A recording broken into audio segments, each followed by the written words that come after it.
vamos a realizar un ejercicio de imaginación. Escuchad esto. Métanse un pájaro en la boca. Sí, vivo. ¿Podrían hacerlo si tuvieran el hambre suficiente? Pero bueno, vamos a ver. ¿Qué dices, Santiago, por favor? ¡Qué horror! ¡Ay, qué asco! Me acabas de arruinar la cena. Pero de verdad vamos a empezar así.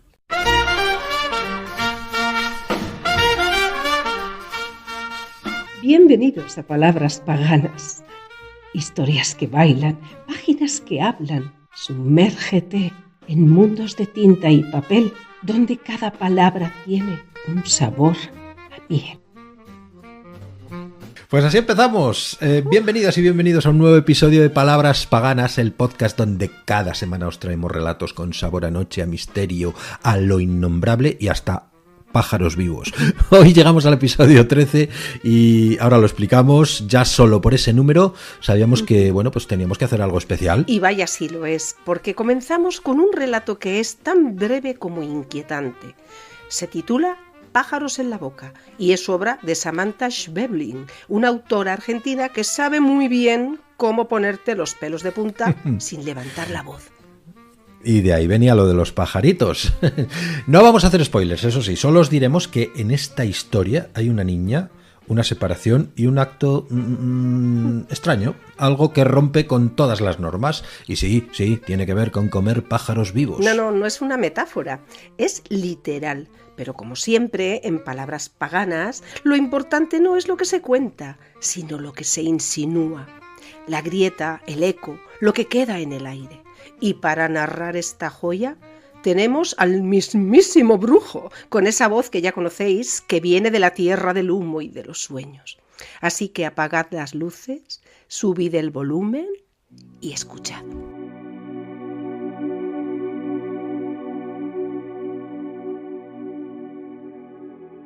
El auto de Silvia estaba estacionado frente a la casa con las balizas puestas. Me quedé parado pensando en si había alguna posibilidad real de no atender el timbre, pero el partido se escuchaba en toda la casa. Así que apagué el televisor y fui a abrir. «Silvia». «Hola. Tenemos que hablar, Martín». Señaló mi propio sillón y yo obedecí, porque a veces cuando el pasado toca a la puerta y me trata como hace 4 años atrás, sigo siendo un imbécil. No va a gustarte, es fuerte. Es sobre Sara. Siempre es sobre Sara. Vas a decir que exagero, que soy una loca y todo ese asunto, pero hoy no hay tiempo. Te vienes a casa ahora mismo. Esto tienes que verlo con tus propios ojos. ¿Qué pasa? Además le dije a Sara que irías, así que te espera. Nos quedamos en silencio un momento. Pensé en cuál sería el próximo paso, hasta que ella frunció el ceño, se levantó y fue hasta la puerta. Tomé mi abrigo y salí tras ella. Por fuera la casa se veía como siempre, con el césped recién cortado y las azaleas de Silvia colgando del balcón matrimonial. Cada uno bajó de su auto y entramos sin hablar. Sara estaba sentada en el sillón. Aunque ya había terminado las clases por ese año, llevaba puesto el jumper de la secundaria, que le quedaba como esas colegialas porno las revistas. Estaba erguida, con las rodillas juntas y las manos sobre las rodillas, concentrada en algún punto de la ventana o el jardín, como si estuviera haciendo uno de esos ejercicios de yoga de la madre. Me di cuenta de que siempre había sido más pálida y flaca, se le veía rebosante de salud. Sus piernas y sus brazos parecían más fuertes, como si hubiera estado haciendo ejercicio durante unos cuantos meses. El pelo le brillaba y tenía un leve rosado en los cachetes, como pintado, pero real. Cuando me vio entrar sonrió y dijo: «Hola, papá». Mi nena era realmente una dulzura, pero 2 palabras alcanzaban para entender que algo estaba mal en esa chica, algo seguramente relacionado con la madre. A veces pienso que quizá debía habérmela llevado conmigo, pero casi siempre pienso que no. A unos metros del televisor, junto a la ventana, había una jaula. Era una jaula de pájaros, de unos 70 u 80 centímetros. Colgaba del techo. Estaba vacía. ¿Qué es eso? ¿Una jaula? Silvia me hizo una seña para que la siguiera a la cocina. Fuimos hasta el ventanal y ella se volvió para verificar que Sara no escuchara. Seguía erguida en el sillón, mirando hacia la calle como si nunca hubiera llegado. Silvia me habló en voz baja. «Martín, mira, vas a tener que tomarte esto con calma». «Ya, Silvia, déjate de joder, ¿qué pasa?» «La tengo sin comer desde ayer». «Me estás cargando». «Para que lo veas con tus propios ojos». ¿Estás loca?» Me hizo una seña para que volviéramos al living y me señaló el sillón. Me senté frente a Sara. Silvia salió de la casa y la vimos cruzar el ventanal y entrar en el garaje. «¿Qué es lo que le pasa a tu madre?». Sara levantó los hombros, dando a entender que no lo sabía. Tenía el pelo negro y lacio atado en 2 colas a los lados y un flequillo prolijo que le llegaba casi hasta los ojos. Silvia volvió con una caja de zapatos, la traía derecha con ambas manos como si se tratara de algo delicado. Fue hasta la jaula, la abrió, sacó de la caja un gorrión muy pequeño del tamaño de una pelota de golf, lo metió dentro de la jaula y la cerró. Tiró la caja al piso y la hizo a un lado de una patada, junto a otras 9 o 10 cajas similares que se iban sumando bajo el escritorio. Entonces Sara se levantó. Sus colas de caballo brillaron a un lado y a otro de la nuca, y fue hasta la jaula donde un brinco pasó de por medio, como hacen las chicas que tienen 5 años menos que ella. De espaldas a nosotros, poniéndose en puntas de pie, abrió la jaula y sacó al pájaro. No pude ver lo que hizo. El pajarillo chilló y ella forcejeó un momento, quizá porque el pájaro intentó escaparse. Silvia se tapó la boca con la mano. Cuando Sara se volvió hacia nosotros, el pájaro ya no estaba. Tenía la boca, la nariz, el mentón y las 2 manos manchadas de sangre. Sonrió avergonzada. Su boca gigante se arqueó y se abrió y sus dientes rojos me obligaron a levantarme de un salto. Corrí al baño, me encerré y vomité en el inodoro. Pensé que Silvia me seguiría y se pondría a echar culpas y directivas desde otro lado de la puerta, pero no lo hizo. Me lavé la boca y la cara, me quedé escuchando frente al espejo. Bajaron algo pesado del piso de arriba, abrieron y cerraron la puerta de entrada algunas veces. Sara preguntó si podría llevar con ella la foto de la repisa. Cuando Silvia contestó que sí, su voz ya estaba lejos. Abrí la puerta cuidando de no hacer ruido y me asomé al pasillo. La puerta principal estaba abierta de par en par y Silvia cargaba la jaula en el asiento trasero de mi coche. Di unos pasos con la intención de salir de la casa gritándoles unas cuantas cosas, pero Sara salió de la cocina hacia la calle y me detuve en seco para que no me viera. Se dieron un abrazo. Silvia la besó y la metió en el asiento del acompañante. Esperé a que volviera y cerrara la puerta. ¿Qué mierda? Te la llevas. Dios santo, Silvia, tu hija come pájaros. No puedo más. ¡Come pájaros! ¿Pero la hiciste ver? ¿Qué mierda hace con los huesos? Supongo que los traga también. No puedo llevármela. No sé si los pájaros... Si se quedan, me mato. Me mato yo y antes la mato a ella. Pero come pájaros. Fue hasta el baño y se encerró. Miré hacia afuera a través del ventanal. Sara me saludó alegremente desde el auto. Traté de serenarme.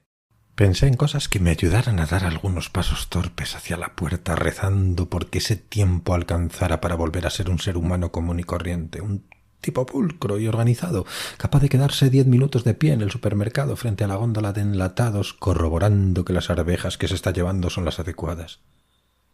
Pensé en cosas como que, si se sabe de personas que comen personas, entonces comer pájaros vivos no está tan mal. También que desde un punto de vista naturista es más sano que la droga y desde el social más fácil de ocultar que un embarazo a los 13, pero creo que hasta la manija del coche seguí repitiendo come pájaros, come pájaros, come pájaros. Y así llevé a Sara a casa. No dijo nada en el viaje y cuando llegamos bajó sus cosas sola, su jaula, su valija.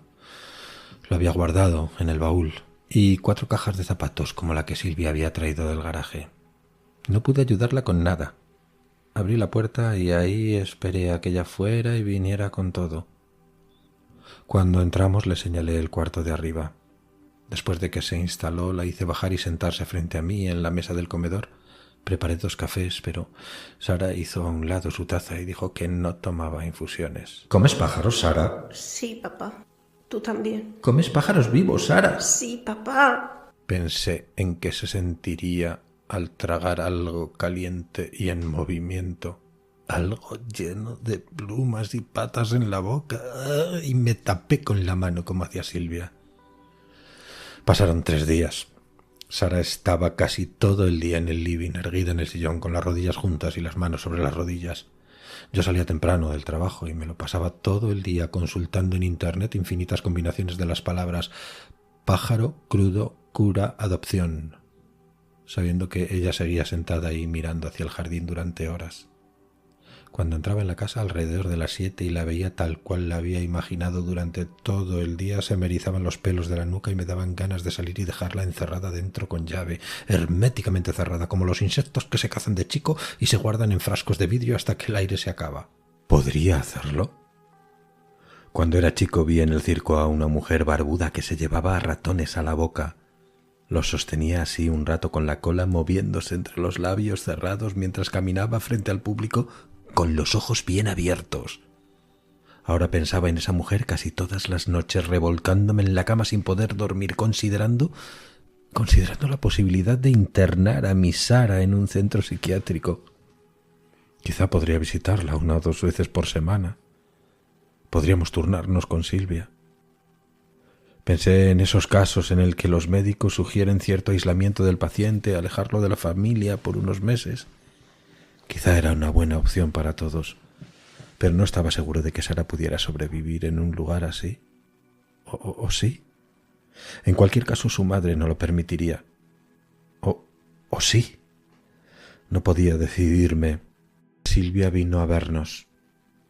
Trajo 5 cajas de zapatos que dejó junto a la puerta de entrada del lado de adentro. Ninguno de los dos dijo nada al respecto. Preguntó por Sara y le señalé el cuarto de arriba. Cuando bajó le ofrecí café. Lo tomamos en el living en silencio. Estaba pálida y las manos le temblaban tanto que hacía tintinear la vajilla cada vez que volvía a apoyar la taza sobre el plato. Los dos sabíamos qué pensaba el otro.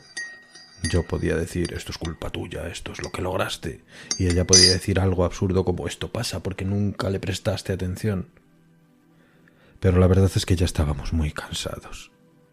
Yo me encargo de esto, dijo Silvia antes de salir señalando las cajas de zapatos. No dije nada, pero se lo agradecí profundamente. En el supermercado la gente cargaba sus changos de cereales, dulces, verduras y lácteos. Yo me limitaba a mis enlatados y hacía la cola en silencio. Iba al supermercado 2 o 3 veces por semana, a veces aunque no tuviera nada que comprar. Pasaba por él antes de volver a casa, tomaba un chango y recorría las góndolas pensando en qué es lo que podía estar olvidando. A la noche mirábamos juntos la televisión, Sara erguida, sentada en su esquina del sillón, yo en la otra punta, espiándola cada tanto a ver si seguía la programación o ya estaba otra vez con los ojos clavados en el jardín. Yo preparaba la comida, le servía a ella y ahí quedaba. Ella esperaba a que yo empezara y entonces decía... Permiso, papá. Se levantaba, subía a su cuarto y cerraba la puerta con delicadeza. La primera vez bajé el volumen del televisor y esperé en silencio. Se escuchó un chillido agudo y corto. Unos segundos después, las canillas del baño y el agua corriendo. A veces bajaba unos minutos después perfectamente peinada y serena. Otras veces se duchaba y bajaba directamente en pijama. Sara no quería salir. Estudiando su comportamiento pensé que quizás sufría algún principio de agorafobia. A veces sacaba una silla al jardín e intentaba convencerla de salir un rato, pero era inútil. Conservaba, sin embargo, una piel radiante de energía y se veía cada vez más hermosa, como si se pasara el día ejercitando bajo el sol. Cada tanto, haciendo mis cosas, encontraba una pluma. En el piso junto a la puerta, detrás de la lata de café, entre los cubiertos, todavía húmeda en la pileta de la cocina. Las recogía cuidando de que ella no me viera haciéndolo y las tiraba por el inodoro. A veces me quedaba mirando cómo se iban con el agua. A veces el inodoro volvía a llenarse, el agua se aquietaba como un espejo otra vez y yo todavía seguía ahí mirando, pensando en si sería necesario volver al supermercado, en si realmente se justificaba llenar los changos de tanta basura, en qué es lo que haría en el jardín. Una tarde Silvia llamó para avisar que estaba en cama con una gripe feroz. Dijo que no podía visitarnos. Me preguntó si me arreglaría sin ella y entonces entendí que no podía visitarnos significaba que no podría traer más cajas. Le pregunté si tenía fiebre, si estaba comiendo bien, si le había visto un médico y cuando la tuve lo suficientemente ocupada en sus respuestas dije que tenía que cortar y corté. El teléfono volvió a sonar pero no atendí. Miramos televisión. Cuando traje mi comida, Sara no se levantó para ir a su cuarto. Miró el jardín hasta que terminé de comer y solo entonces volvió a la programación. Al día siguiente, antes de volver a casa, pasé por el supermercado. Puse algunas cosas en mi chango, lo de siempre. Pasé entre las góndolas como si hiciera un reconocimiento del súper por primera vez. Me detuve en la sección de mascotas, donde había comida para perros, gatos, conejos, pájaros y peces. Levanté algunos alimentos para ver de qué eran. Leí con qué estaban hechos, las calorías que aportaban y las medidas que se recomendaba para cada raza, peso y edad. Después fui a la sección de jardinería, donde solo había plantas con o sin flor, macetas y tierra. Así que volví otra vez a la sección de mascotas y me quedé ahí pensando en qué haría a continuación. La gente llenaba sus carros y se movía esquivándome. Anunciaron en los altavoces la promoción de lácteos por el Día de la Madre y pasaron un tema melódico sobre un tipo con muchas mujeres pero que extrañaba a su primer amor. Hasta que finalmente empujé el carro y volví a la sección de enlatados. Esa noche Sara tardó en dormirse. Mi cuarto estaba bajo el suyo y la escuché en el techo caminar nerviosa, acostarse, volver a levantarse. Me pregunté en qué condiciones estaría el cuarto. No había subido desde que ella había llegado. Quizá el sitio era un verdadero desastre, un corral lleno de mugre y plumas. La tercera noche, después de la llamada de Silvia, antes de volver a casa, me detuve a ver las jaulas de pájaros que colgaban de los toldos en una veterinaria. Ninguno se parecía al gorrión que había visto en la casa de Silvia. Eran de colores y en general un poco más grandes. Estuve ahí un rato hasta que un vendedor se acercó a preguntarme si estaba interesado en algún pájaro. Dije que no, que de ninguna manera, que solo estaba mirando. Se quedó cerca moviendo las cajas, mirando hacia la calle. Después entendió que realmente no compraría nada y regresó al mostrador. En casa, Sara esperaba en el sillón, erguida en su ejercicio de yoga. Nos saludamos. Hola, Sara. Hola, papá. Estaba perdiendo sus cachetes rosados y ya no se le veía tan bien como los días anteriores. Sara dijo: Papi. Tragué lo que estaba masticando y bajé el volumen del televisor, dudando de que realmente me hubiera hablado, pero ahí estaba, con las rodillas juntas y las manos sobre las rodillas, mirándome. ¿Qué? ¿Me quieres? Hice un gesto con la mano acompañado de un asentimiento. Todo en su conjunto significaba que sí, que por supuesto era mi hija, ¿no? Y aún así, por las dudas, pensando sobre todo en lo que mi exmujer habría considerado lo correcto, dije: sí, mi amor, claro. Y entonces Sara sonrió una vez más y miró al jardín durante el resto de la programación. Volvimos a dormir mal, ella paseando de un lado a otro de la habitación, yo dando vueltas en mi cama hasta que me quedé dormido. Al día siguiente llamé a Silvia. Era sábado, pero no atendía el teléfono. Llamé más tarde y cerca del mediodía también. Dejé un mensaje, pero no me contestó. Sara estuvo toda la mañana sentada en el sillón mirando hacia el jardín. Tenía el pelo un poco desarreglado y ya no se sentaba tan erguida, parecía muy cansada. Le pregunté si estaba bien y dijo: Sí, papá. ¿Por qué no sales un poco al jardín? No, papá.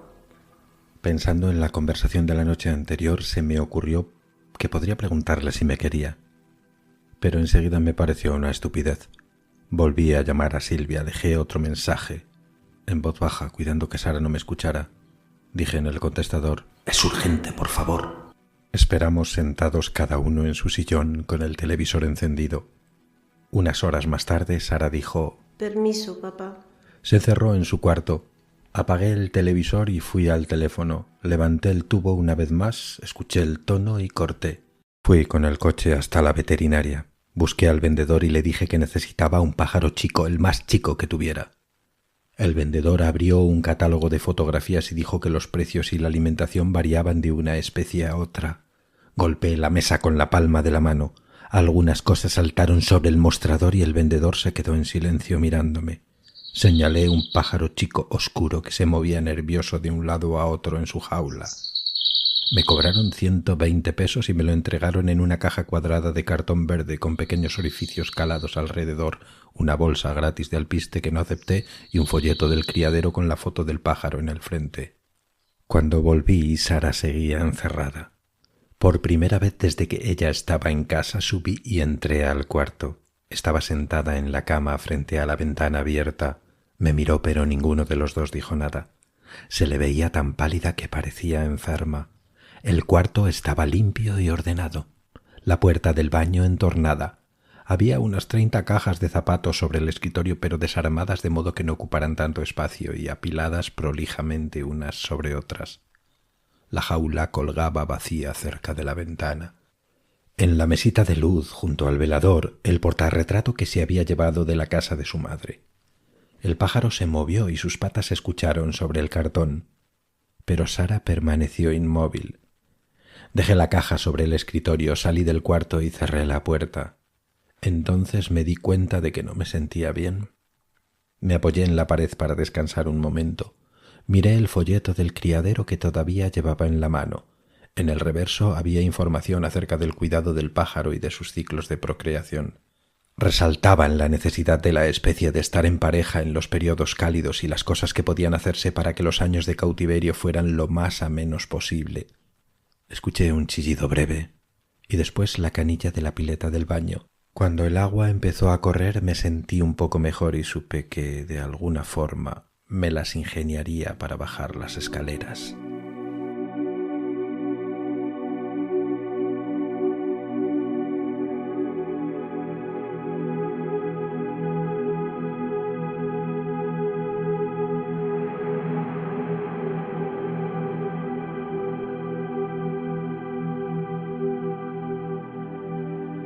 Y después de este festín extraño que hemos escuchado, cambiamos de tono, pero no de intensidad. ¡Qué asquito, por Dios! Bueno, ahora vamos con un cuento del gran Jorge Luis Borges. Madre mía, lo que tendrán los pájaros de... En fin, esto no son pajaritos fritos. Vamos con Borges. Por cierto, este relato... no es el Borges clásico, nada de espejos ni laberintos. Hoy nos sumergimos en su lado más oscuro con una historia que dedicó, además es que le admiraba, le dedicó nada menos que a la memoria de H.P. Lovecraft. Eso ya es toda una declaración. Y lo que encontramos en There Are More Things es una atmósfera de inquietud constante, una casa que esconde algo, una criatura que apenas se describe. Y un protagonista que, como con Lovecraft, se enfrenta a lo desconocido sin estar preparado. Y hay más cosas. There Are More Things, hay más cosas. Es Borges jugando con esos miedos que yo creo que tiene todo el mundo, los miedos primigenios, los primordiales, con lo que no se ve, con lo que no se explica. Y tú, Karina, pues lo narras con una contención que pone los pelos de punta. Gracias. Bueno, eso espero. Así que, sin más, os dejamos con esta historia de extrañeza y homenaje. Pero no os preocupéis. Al final siempre os devolvemos al mundo. Vamos con el relato de Borges. There Are More Things. Jorge Luis Borges, a la memoria de Howard P. Lovecraft.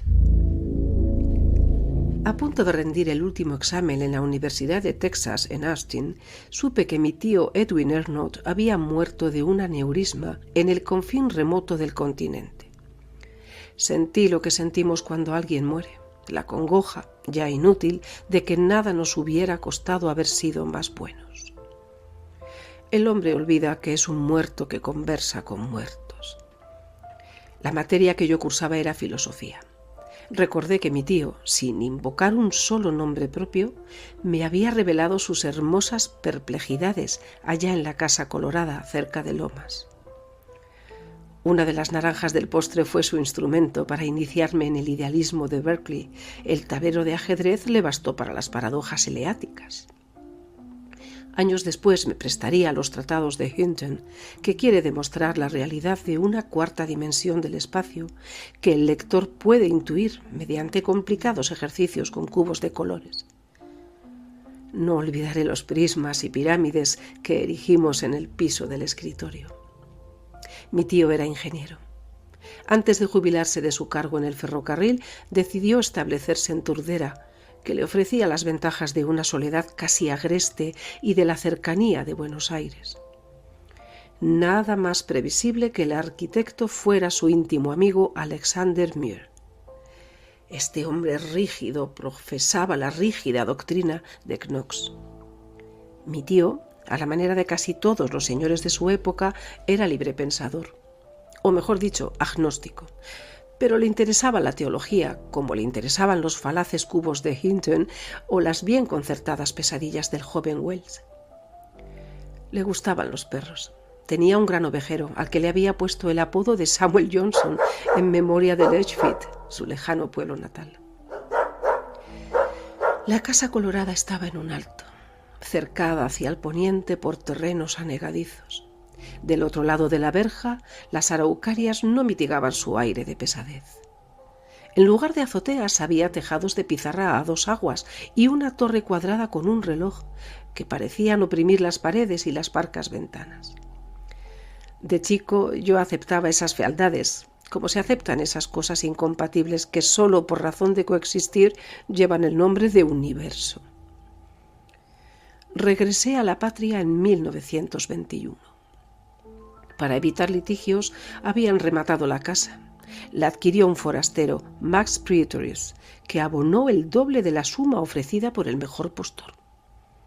Firmada la escritura, llegó al atardecer con 2 asistentes y tiraron a un vaciadero, no lejos del camino de las tropas, todos los muebles, todos los libros y todos los enseres de la casa. Recordé con tristeza los diagramas de los volúmenes de Hinton y la gran esfera terráquea. Al otro día fue a conversar con Muir y le propuso ciertas refacciones, que éste rechazó con indignación. Ulteriormente, una empresa de la capital se encargó de la obra. Los carpinteros de la localidad se negaron a amueblar de nuevo la casa. Un tal Mariani, de Glue, aceptó al fin las condiciones que le impuso Pretorius. Durante una quincena tuvo que trabajar de noche, a puertas cerradas. Fue asimismo de noche que se instaló en la Casa Colorada el nuevo habitante. Las ventanas ya no se abrieron, pero en la oscuridad se divisaban grietas de luz. El lechero dio una mañana con el ovejero muerto en la acera, decapitado y mutilado. En el invierno talaron las araucarias. Nadie volvió a ver a Pretorius, que según parece no tardó en dejar el país. Tales noticias, como es de suponer, me inquietaron.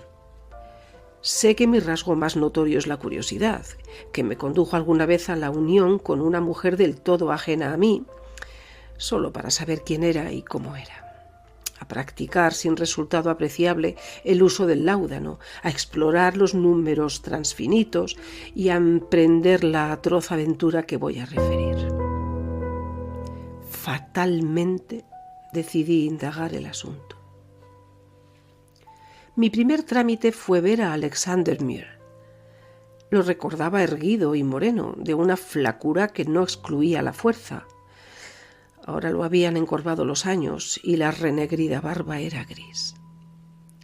Me recibió en su casa de Temple, que previsiblemente se parecía a la de mi tío, ya que las dos correspondían a las sólidas normas del buen poeta y mal constructor William Morris. El diálogo fue parco. No en vano el símbolo de Escocia es el cardo. Intuí, no obstante, que el cargado té de Ceilán y la equitativa fuente de escones, que mi huésped partía y enmantecaba como si yo aún fuera un niño, eran, de hecho, un frugal festín calvinista, dedicado al sobrino de su amigo. Sus controversias teológicas con mi tío habían sido un largo ajedrez que exigía de cada jugador la colaboración del contrario. Pasaba el tiempo y yo no me acercaba a mi tema. Hubo un silencio incómodo y Muir habló. «Muchacho, young man», dijo, «usted no se ha costeado hasta aquí para que hablemos de Edwin o de los Estados Unidos, país que poco me interesa. Lo que le quita el sueño es la venta de la Casa Colorada y ese curioso comprador. A mí también, francamente. La historia me desagrada, pero le diré lo que pueda. No será mucho». Al rato prosiguió sin premura. Antes que Edwin muriera, el intendente me citó en su despacho. Estaba con el cura párroco. Me propusieron que trazara los planos para una capilla católica. Remunerarían bien mi trabajo. Les contesté en el acto que no. Soy un servidor del Señor y no puedo cometer la abominación de erigir altares para ídolos. Aquí se detuvo. ¿Eso es todo?, me atreví a preguntar. No, El judezno ese de Pietries quería que yo destruyera mi obra y que en su lugar pergeñara una cosa monstruosa. La abominación tiene muchas formas. Pronunció estas palabras con gravedad y se puso de pie. Al doblar la esquina se me acercó Daniel Iberra. Nos conocíamos como la gente se conoce en los pueblos. Me propuso que volviéramos caminando. Nunca me interesaron los malevos y preví una sórdida retahíla de cuentos de almacén más o menos apócrifos y brutales. Pero me resigné y acepté. Era casi de noche. Al divisar desde unas cuadras la casa colorada en el alto, Iberra se desvió. Le pregunté por qué. Su respuesta no fue la que yo esperaba. Soy el brazo derecho de don Felipe. Nadie me ha dicho flojo. Te acordarás de aquel mozo, Urgoiti, que se costeó a buscarme de Merlo y de cómo le fue. Mira, noches pasadas yo venía de una farra. A unas 100 varas de la quinta vi algo. El tubiano se me espantó. Y si no me le afirmo y lo hago tomar por el callejón, tal vez no cuento el cuento. Lo que vi no era para menos. Muy enojado, agregó una mala palabra. Aquella noche no dormí. Hacia el alba soñé con un grabado a la manera de Piranesi, que no había visto nunca o que había visto y olvidado, y que representaba el laberinto. Era un anfiteatro de piedra cercado de cipreses y más alto que las copas de los cipreses. No había ni puertas ni ventanas, pero sí una hilera infinita de endijas verticales y angostas. Con un vidrio de aumento yo trataba de ver el Minotauro. Al fin lo percibí. Era el monstruo de un monstruo. Tenía menos de toro que de bisonte y tendido en la tierra, el cuerpo humano parecía dormir y soñar. ¿Soñar con qué? ¿O con quién? Esa tarde pasé frente a la casa. El portón de la verja estaba cerrado y unos barrotes retorcidos. Lo que antes fue jardín era maleza. A la derecha había una zanja de escasa hondura y los bordes estaban pisoteados. Una jugada me quedaba que fui demorando durante días, no solo por sentirla del todo vana, sino porque me arrastraría a la inevitable, a la última. Sin mayores esperanzas fui a Clou. Mariani, el carpintero, era un italiano obeso y rosado, ya entrado en años, de lo más vulgar y cordial. Me bastó verlo para descartar las estratagemas que había urdido la víspera. Le entregué mi tarjeta, que deletreó pomposamente en voz alta, con algún tropezón reverencial al llegar a doctor. Le dije que me interesaba el moblaje fabricado por él para la propiedad que fue de mi tío, en Turdera. El hombre habló y habló. No trataré de transcribir sus muchas y gesticuladas palabras, pero me declaró que su lema era satisfacer todas las exigencias del cliente, por estrafalarias que fueran, y que él había ejecutado su trabajo al pie de la letra. Tras de hurgar en varios cajones, me mostró unos papeles que no entendí, firmados por el elusivo Pietries. Sin duda me tomó por un abogado. Al despedirnos, me confió que por todo el oro del mundo no volvería a poner los pies en Turdera y menos en la casa. Agregó que el cliente es sagrado, pero que en su humilde opinión el señor Pietries estaba loco. Luego se calló, arrepentido. Nada más pude sonsacarle. Yo había previsto ese fracaso, pero una cosa es prever algo y otra que ocurra. Repetidas veces me dije que no hay otro enigma que el tiempo, esa infinita urdimbre del ayer, del hoy, del porvenir, del siempre y del nunca. Esas profundas reflexiones resultaron inútiles. Tras de consagrar la tarde al estudio de Schopenhauer o de Royce, yo rondaba noche tras noche por los caminos de tierra que cercan la casa colorada. Algunas veces divisé arriba una luz muy blanca. Otras creí oír un gemido. Así hasta el 19 de enero. Fue uno de esos días de Buenos Aires en el que el hombre se siente no solo maltratado y ultrajado por el verano, sino hasta envilecido. Serían las 11 de la noche cuando se desplomó la tormenta. Primero el viento sur y después el agua a raudales. Erré buscando un árbol. A la brusca luz de un relámpago me hallé a unos pasos de la verja. No sé si con temor o con esperanza, probé el portón. Inesperadamente cedió. Avancé empujado por la tormenta. El cielo y la tierra me conminaban. También la puerta de la casa estaba a medio abrir.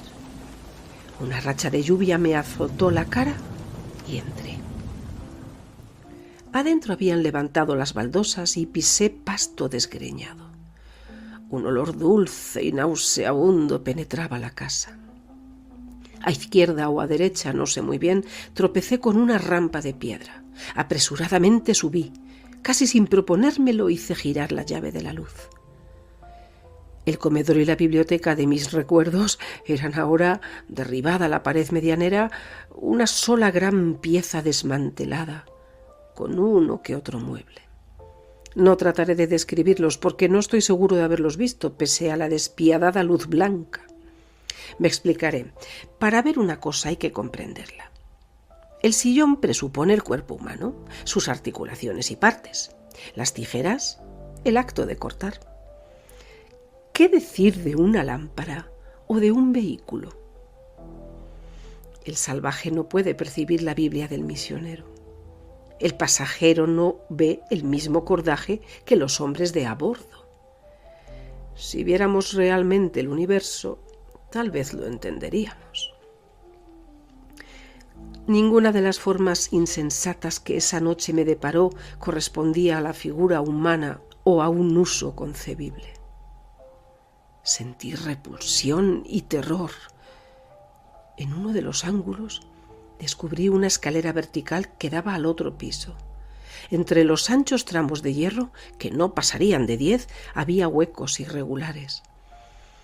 Esa escalera que postulaba manos y pies era comprensible y de algún modo me alivió. Apagué la luz y aguardé un tiempo en la oscuridad. No oí el menor sonido, pero la presencia de las cosas incomprensibles me perturbaba.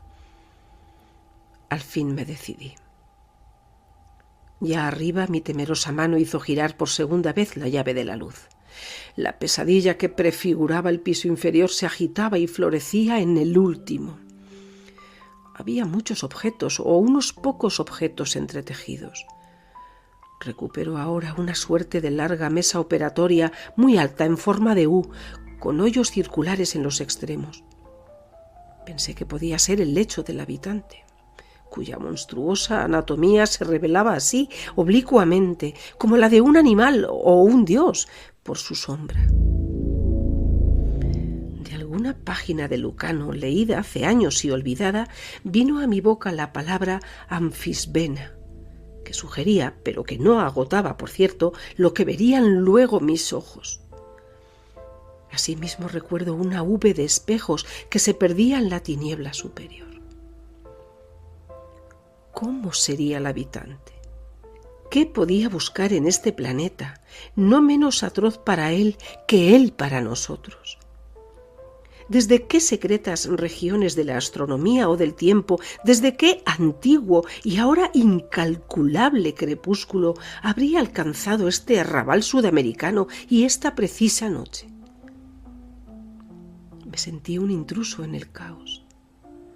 Afuera había cesado la lluvia. Miré el reloj y vi con asombro que eran casi las 2. Dejé la luz prendida y acometí cautelosamente el descenso. Bajar por donde había subido no era imposible. Bajar antes que el habitante volviera. Conjeturé que no había cerrado las 2 puertas porque no sabía hacerlo. Mis pies tocaban el último tramo de la escalera cuando sentí que algo ascendía por la rampa. Opresivo y lento y plural. La curiosidad pudo más que el miedo y no cerré los ojos.